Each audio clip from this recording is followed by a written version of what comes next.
The Rhythm of War comes out November 17th. And if you're unfamiliar, it's Brandon Sanderson's fourth book in the Stormlight Archive series. And I am a big fan of the series. I know you're not particularly familiar with it, so you're not going to have nearly as much to say on it. But, I don't actually want to talk about the book itself because I'm excited for the book. I think it's going to be good. Brandon Sanderson is a complete maverick in the space, and I have a lot of respect for him and the work that he does in the books. And I talk about that all the time on this YouTube channel. But what I think is a really interesting thing to talk about here is that in the past, I guess, few months, Sanderson has really taken a new angle at trying to connect with fans and utilize the YouTube content, new age of media space in a way that I feel like a lot of other authors, especially bigger authors, have struggled to do. And he's always been kind of internet savvy. He's always really done a good job of connecting with fans and sending out newsletters and keeping them up to date with what's going on. But in the past few months, there's been a concerted effort to really build up almost like an independent online following. He had a YouTube channel where he was just uploading lectures. You've seen those. He was just uploading his college lectures on writing.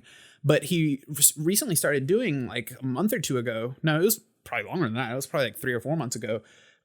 These live streams every Thursday night where he would take questions while he was just signing. He has a lot of books that go out to be signed and stuff, and they have all sorts of different new releases and paperback releases and special editions, and he would just be signing them, and he'd just take questions from online. It was super amateur, stream, not even super high quality, but people really loved it. And people love connecting with authors and creators, and it's something that I feel like a lot of the younger generations of creators have been good at. In specifically, I think gaming is one of the strongest places in terms of young creators being able to curate content on a mass scale to their fans. It's something that Hollywood has dipped their toes in. They're not that great at it. They're still so high on their pedestal of money and production that I don't think they do the greatest job of it.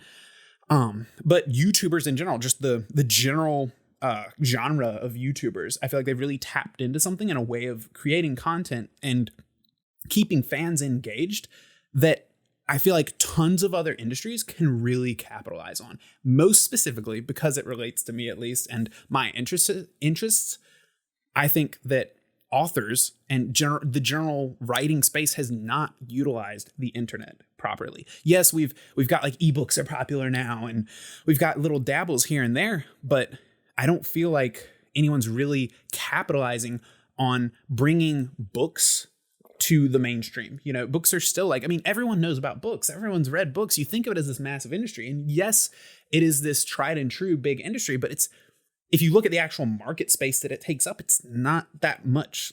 Book sales are so small, just the numbers of them in comparison to movie tickets or song downloads or game sales, whatever it is. So what I've thought is really interesting and what I've wanted to see an author do for so long is exactly what Sanderson is doing. And he's stumbling into it. He's he's not older, but he's not a young buck. He's not totally internet savvy, but he started uploading these live streams on YouTube. And then he realized that it doesn't just have to be live streams. He can take clips from them and upload them as their own videos, fully thumbnailed, fully titled, with all sorts of topics that his fans and just fans of writing or books in general would want to see. And it's been blowing up. I mean, he got to 100,000 subscribers in just a few months. Now, obviously he had a little bit of, a head start. He's been uploading lectures for a long time, but it really wasn't a pop in YouTube channel, and he's built it up like this. And I've noticed the genius in his plan. It's not just something that he randomly came up with, though. I've realized that he's had a plan this whole time when his new book, The Rhythm of War, is coming out, and they've dabbled in things like this in the past with his other books, but his books are so long. These books are 900 pages long. They've started releasing pieces of the book, like interludes or the first chapter, the prologue, or the first 5 chapters online. I believe they released them online, maybe in his newsletter earlier on, or on his publisher's website. But just a week or so ago, as we're getting ready for the launch, they released the audiobook version of the first 16 chapters of the book.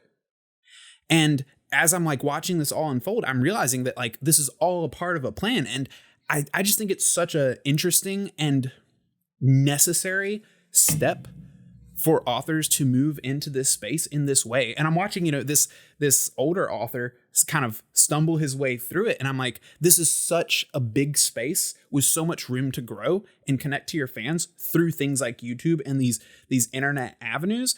And I think that's such a unique and interesting way. I mean, it's perfectly logical.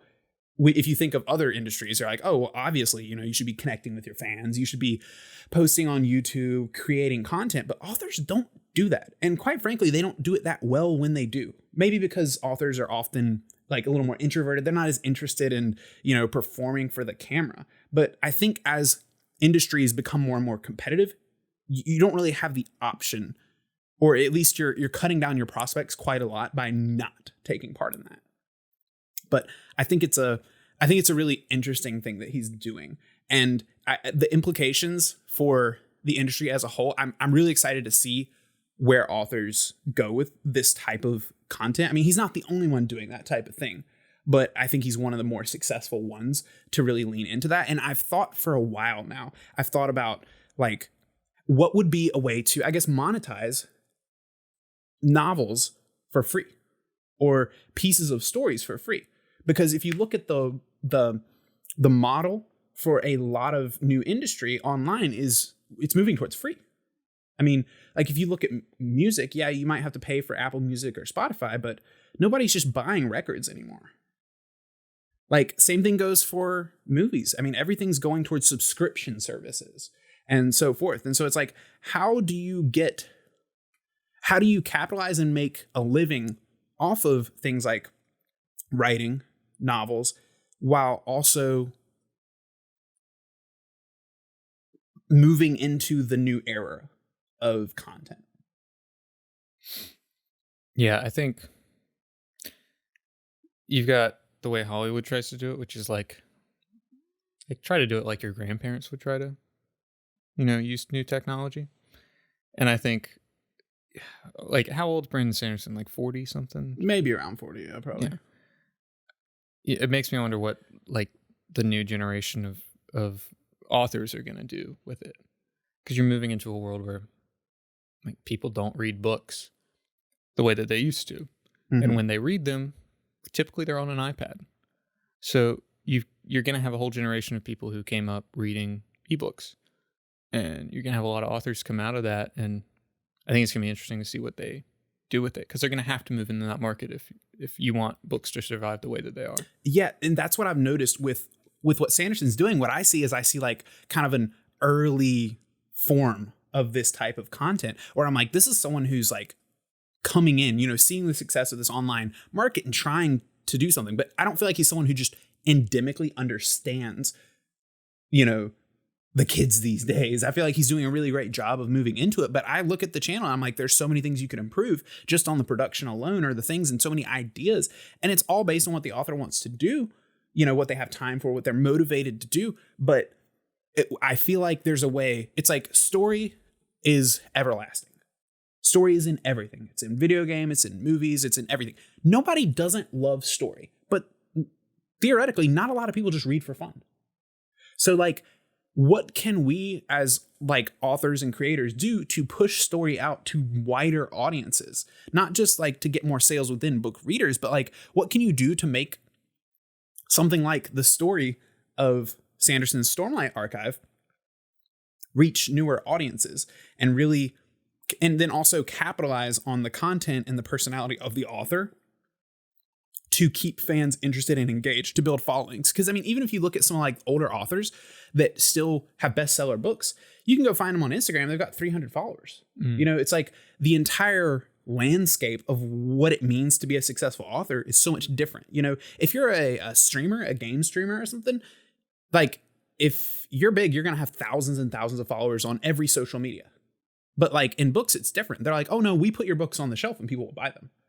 You don't have to have that. You don't have to do interviews all the time. You don't have to create content. But I feel like with the new world that we're living in, it's a really missed opportunity. And so you see like an older author, not super old, obviously, I'm not calling him old, but like, you know, a less like young hip author like Sanderson, who's doing, you know, high fantasy. And then I look at younger authors like maybe Rebecca Kwong, who does the Poppy War series. And I'm like, I want to see you start a YouTube channel. Right. I want to see ways. And, you know, I've seen her, I follow her pretty closely on social media. And she talks about the books a lot. She's really interesting and funny and witty. And she's been doing like live. And I've noticed authors doing more like Instagram live types of things. But I still don't feel like it's harnessing like what you could really do with content. I think authors are starting to lean into like, oh, I can just go live and answer questions on Instagram. But I'm like, oh, but that could be so much better quality. It could be on YouTube. You could have a beautiful thumbnail and a catchy title, and you could be reaching a new audience, not just satisfying the audience that you have. And I think that I think the room to grow is one of the most exciting and interesting spaces in regards to content these days. Mm-hmm. There's a whole market that's just not being tapped into right now.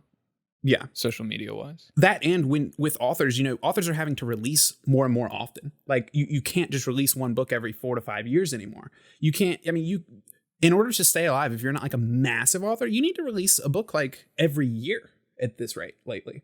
Like if you want to really make a living doing it. So it's like, I think that it's not only something that it would be helpful or interesting or exciting for authors to do. I think it's something that's going to be necessary as we move forward into this new era, because you're just not going to be able to get away with doing less. Right.